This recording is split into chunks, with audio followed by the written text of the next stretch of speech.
Hey, welcome to A Foreigner in the Philippines, and we're doing another advice letter. So as you can see, it's going to be my turn to read because I've got my glasses on, and because as soon as my voice starts, the dogs start barking. What is it with those dogs? Anyway, here's a letter from a lady who we are going to call Flower.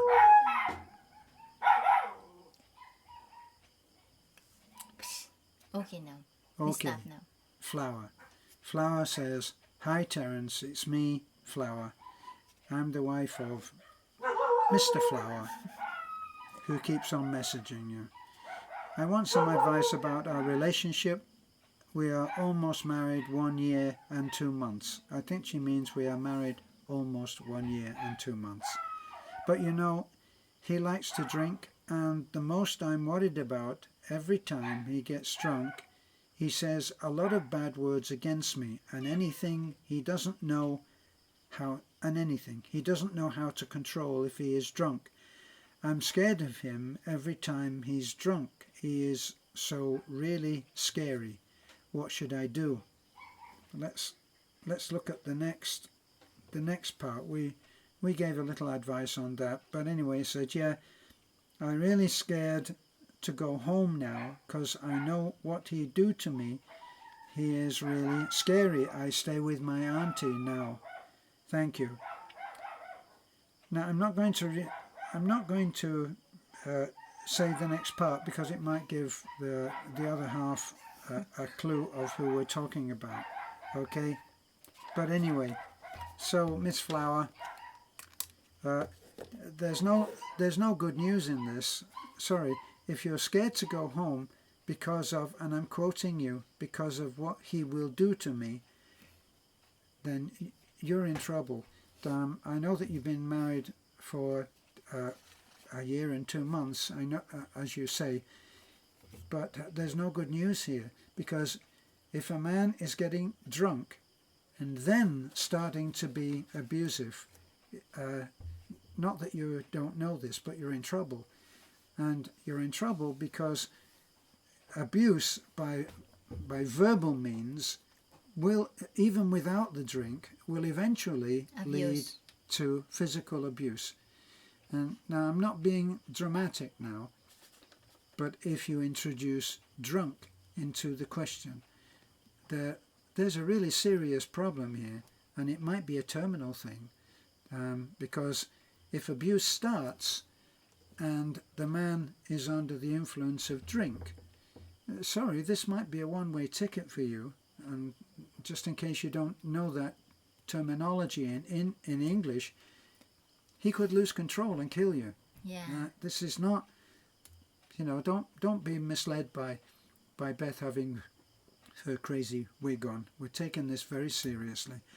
And if I were you, I would not be going home, because as soon as you have alcohol introduced into the mix, it's a very bad dish that you are cooking up, and he's not going to be able to control himself. People can't it sounds like they always say that there's a good drunk and a bad drunk. Well, okay, the good drunk is one that gets sleepy and starts laughing a lot, and then finally you find him asleep in a corner. That's a good drunk, if there is such a thing. The bad drunk is the one that starts abusing people, and who knows where that will lead. And then the privacy of your own home, it's not a good thing. So you're wise to stay with your auntie, and you might have to make some very, very serious re-evaluation of your life at this point. But other people, as we always do, the whole idea of our doing an advice section is that other people can comment. And these other people, some of them, what you're going through will resonate with them, in that they may well have suffered this for themselves. Living with somebody who gets angrily drunk is a special trip, and it's not one that you should embark on if you possibly can. So Beth. Yeah, it's you are in very difficult situation, because it's about abuse. And there's a lot of form of abuse. It could be emotional, that's what you said, that she's talking to you badly in verbal, which is emotional, which is very difficult, Well, it's because also verbal, isn't yeah, it? verbal, emotional, which is not good in a relationship. I'm sorry to hear that, and I'm hoping that you're gonna resolve that issue, right? But if he is drunk, it's better if you stay away. Stay away, and then once the alcohol is out on his mind, out of his body, then you're gonna talk to him and gonna explain to him the situations. Don't argue with him when he's in drunk, because his mind is not there. The person who you married, who is very sweet, is not there anymore. The one inside in his body, in his mind, is already the dark one. So better for now. Once he's not drunk, talk to him and raise your concern. And at the same time, if the marriage can be resolved, try to resolve it.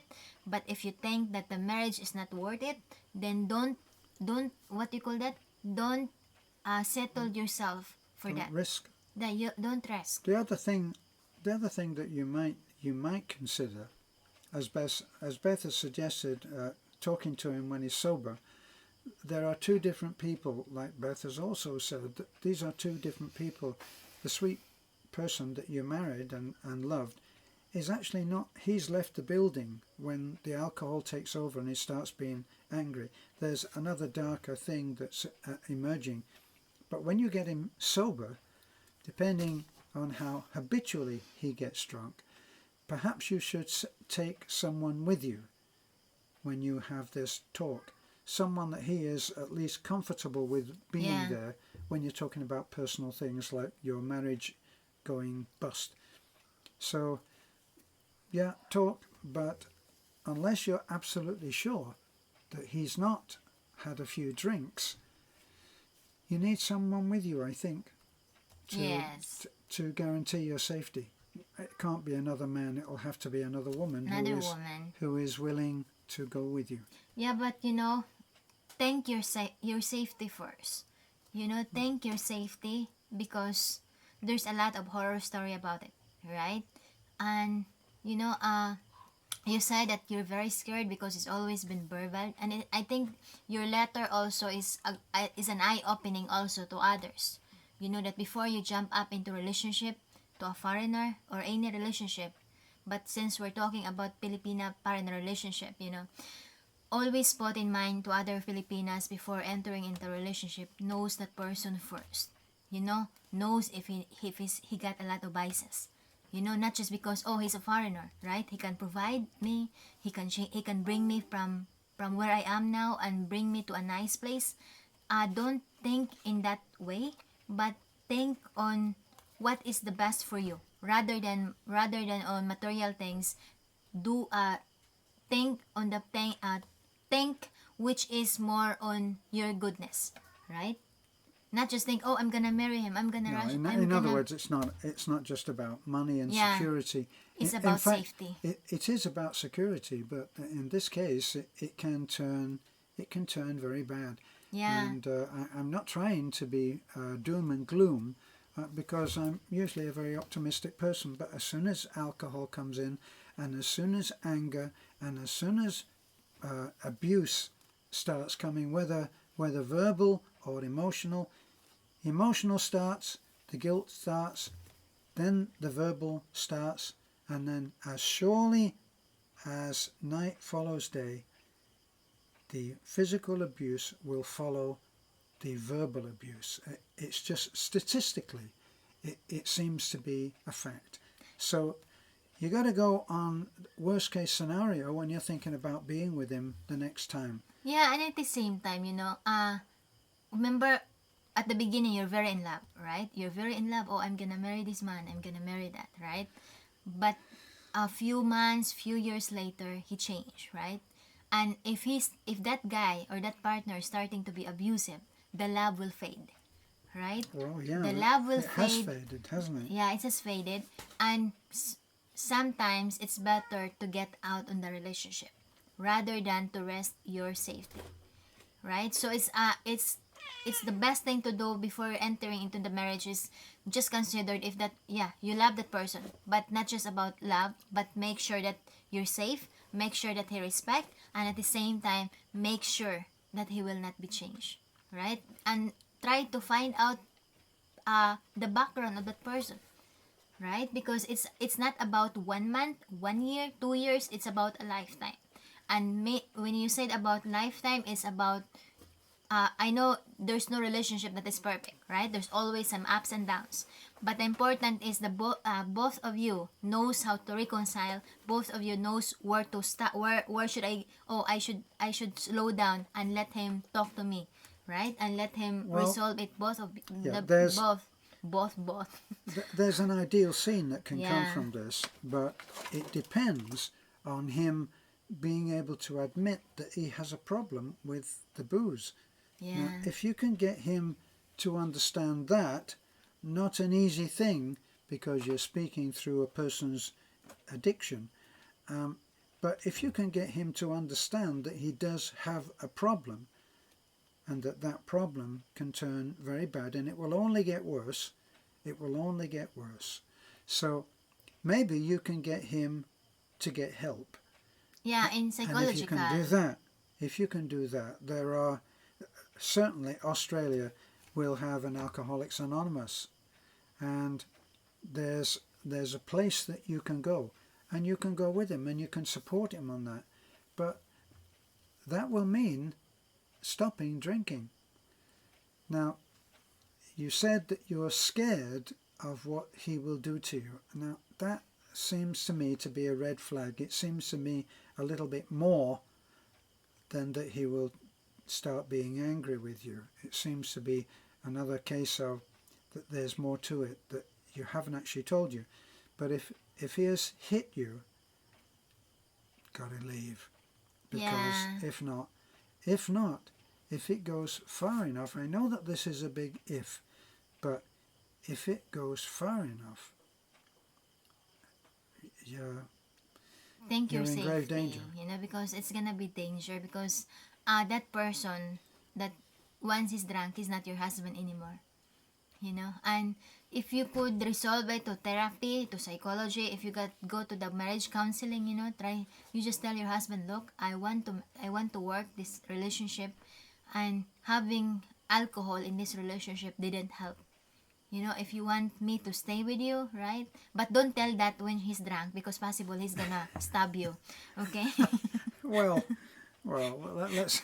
We're trying to keep away from the techniques that he might use. Talk to him calmly when he's not in drunk. For example, you've been loving, right? You get me? When you've been loving each other, you tell him, look, you're very good to me, you're very loving to me, but when you're drunk, you're like an animal, like that. You tell him like that, Yet, try to, honey, try to stay away from the point of, hey, you're an animal when you're getting drunk. I can't stand an animal. Yeah, because in our case of Terence, we also have a little argument, right? So when Terence ratatat, okay, Terence ratatatatatatat, Why is right? it always my fault? It's just an example, darling. But in our case, right? It's real.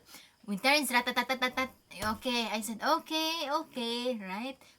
So now I said okay, it's your time. That. I did. You do a bit of rat-a-tatting So when he's yourself. ratatat, he's like, okay. So I said, okay, it's your time, ratatat, right? But when the two of you, and he's layat, and I said, oh, ratatat, where's the ratatat? So it's time for me to hit him, right? So that's how I did.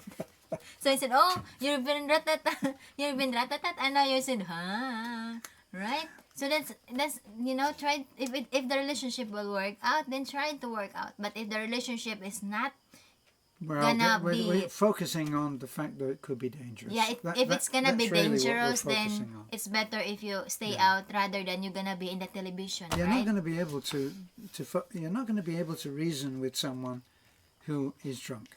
Yeah, because there's a lot of news in the television. Over thousands of years of man and women being together, Being drunk is like being married to two people, whether you're man or a woman. A drunk partner is not just one person, it's two. Yeah. So that's my advice for you, code name Flower. Flower. Okay. Almost. Good Yeah, luck. that's our Good luck, advice. and please let us know. Yeah, no, I think pray for guidance, and at the same time pray for your husband. There's nothing impossible in prayer. Yeah, so have a good day. Thank you so much and wish you luck. Have a good day and God bless. Bye bye. Green for gold. Thank you for subscribing. God bless.